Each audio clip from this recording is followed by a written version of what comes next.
pessoal. Hoje estou gravando a aula de vocês em período noturno. Vamos falar um pouquinho, introduzir a geopolítica contemporânea, trabalhando um pouco essa ideia de ordem geopolítica multipolar, com alguns atores hegemônicos nos dias atuais, principalmente do ponto de vista econômico, bélico, e que disputam a hegemonia do mundo, que são Estados Unidos, China e Rússia, principalmente. Claro, também temos a União Europeia, os países que a compõem, o Japão e algumas potências também que se colocam no cenário geopolítico. Porém, cada vez mais temos uma disputa bastante clara entre Estados Unidos e China, no que se refere às questões comerciais, e Estados Unidos e Rússia, se assim quisermos delimitar, nas questões que se referem às disputas militares pelo planeta. Então, nós temos uma ordem multipolarizada nos dias atuais e que nós vamos abordar muito brevemente nessa aula de hoje.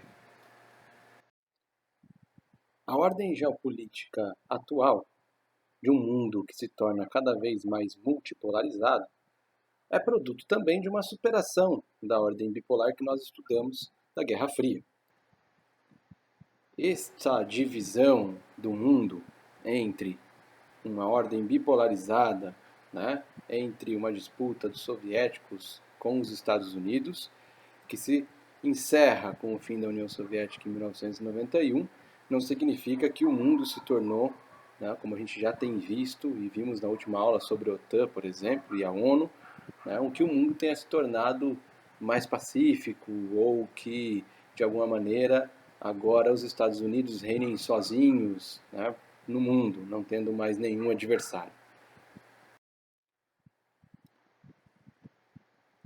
De todo modo, gostamos de começar a pensar principalmente os blocos de poder no final do século XX, aí de 91 até, vamos dizer assim, o início dos anos 2000, vamos começar por essa ideia, nas primeiras, talvez até a primeira década de 2000, nós temos uma divisão do mundo, vejam nesses círculos azuis, de áreas de influência divididas entre os Estados Unidos, o continente da Europa Ocidental e o Japão como potências que despontavam nesse período, vamos dizer assim. Então, a Europa é garantida aqui e entendida como um continente, a Europa Ocidental, os Estados Unidos, país, e o Japão, com forte poder aí econômico, bélico, etc., de influência no mundo, mas que a gente vai perceber que, na atualidade, esses blocos também tiveram uma modificação.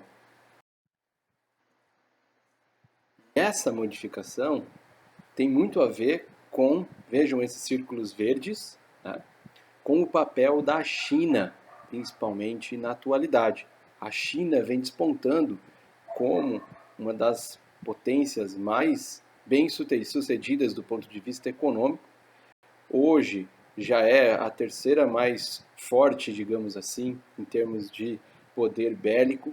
Suas forças armadas só são, talvez, menores do ponto de vista bélico do que os russos e os Estados Unidos. E, ao mesmo tempo, a China, na atualidade, no século XXI, portanto, tem se tornado forte aliada da Rússia, E, nesse sentido, fazem oposição em vários dos conflitos que ocorrem pelo mundo com relação aos Estados Unidos. Isso é interessante a gente notar para entender o papel desses países na atual geopolítica.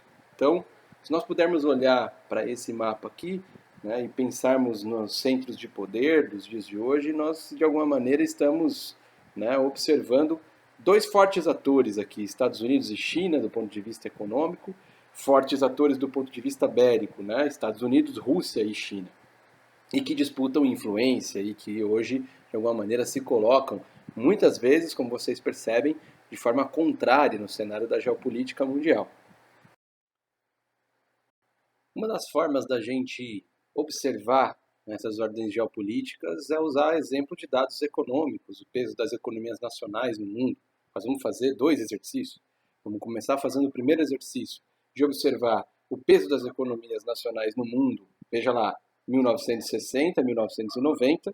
Então a gente tem aí basicamente do período da ordem bipolar da Guerra Fria e na década de 90, com basicamente o final da União Soviética e uma nova configuração geopolítica do mundo, com novos atores despontando, e a gente vai perceber um pouco do peso dessas economias nacionais no mundo.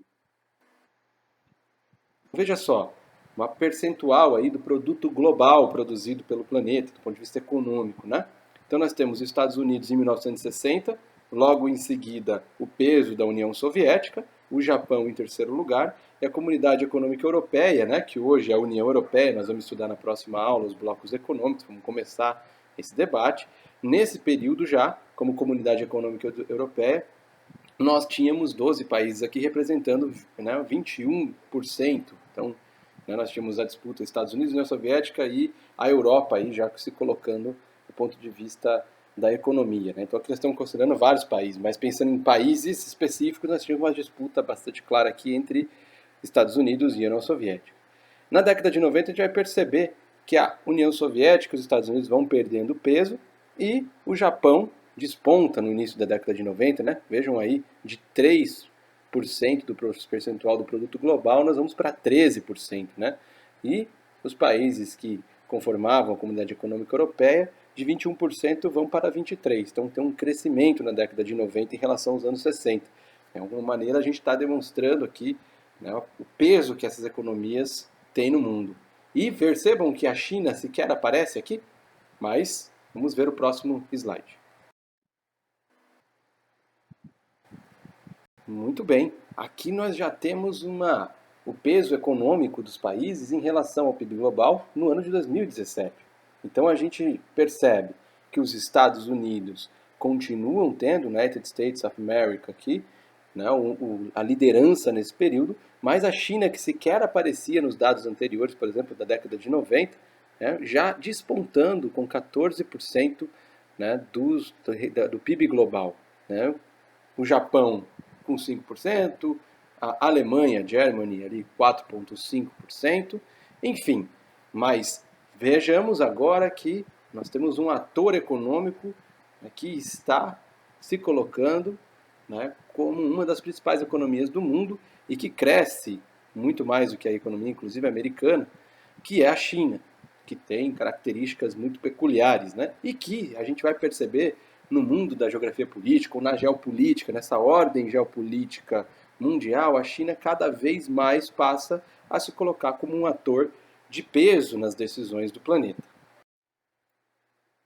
Para a gente pensar um pouco dessa ordem, portanto, multipolarizada atual, em que nós temos algumas potências que despontam, acho que alguma ideia aqui é para a gente pensar um pouco esse mundo, é observar o papel, né? Talvez aquelas duas mãos, China e Estados Unidos, sejam duas mãos em disputa, que dá uma ideia de bipolaridade que não é real ainda, né?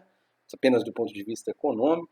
A segunda imagem logo abaixo, acho que ela explica talvez um pouco mais, né? O dragão chinês, o urso russo e o gavião norte-americano, como se indicando uma aliança entre China e a Rússia contra os Estados Unidos nesse cenário geopolítico, que de alguma maneira se confirma, né?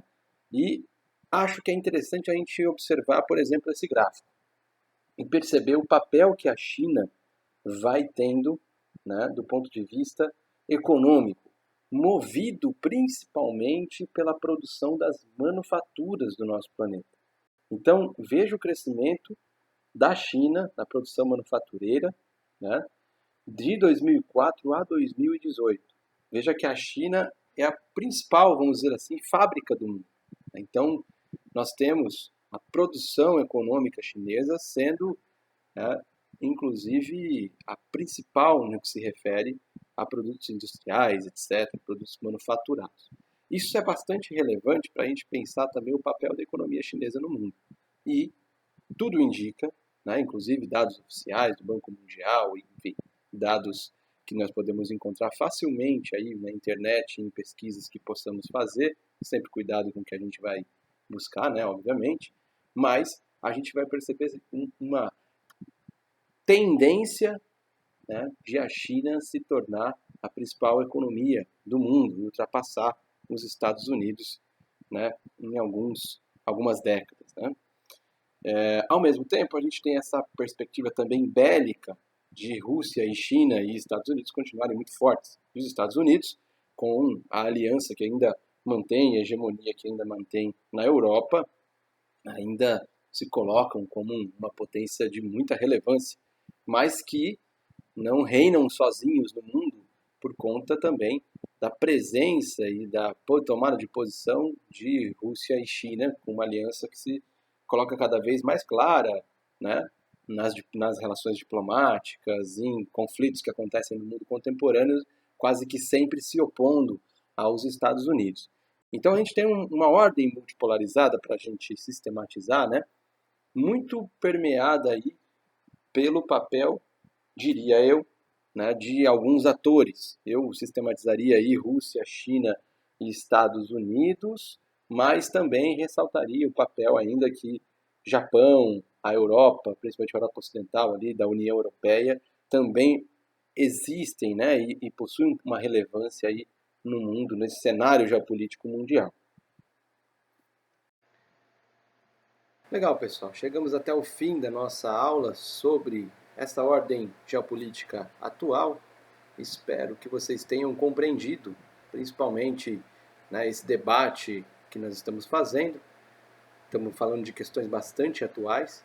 Daqui iremos para o conteúdo dos blocos econômicos na sequência, mas é interessante que a gente perceba, né, esses atores econômicos globais para que a gente compreenda, por exemplo, o que todos os dias aparece no noticiário, ou quase sempre aparece no noticiário, a guerra comercial entre Estados Unidos e China, né?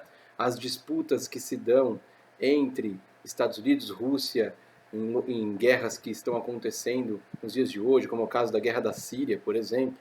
As disputas também que se dão no nosso, por exemplo, nas questões que envolvem um vizinho brasileiro, que é a Venezuela, né? Em que China e Rússia se posicionam próximas à Venezuela e os Estados Unidos contrários à Venezuela e o Brasil seguindo agora no governo Bolsonaro essa linha, né? E que no passado tínhamos uma linha de relações diplomáticas internacionais distintas dessas, né? Então isso é importante tudo para que a gente compreenda o mundo que a gente está se colocando, né? E aí acho que o cenário da geopolítica nos ajuda nessas compreensões, nos ajuda a entender melhor esse mundo e compreendê-lo desde uma perspectiva dessas disputas que ocorrem entre as nações, entre os países e as questões políticas e diplomáticas e que envolvem a busca de hegemonia nesse mundo atual.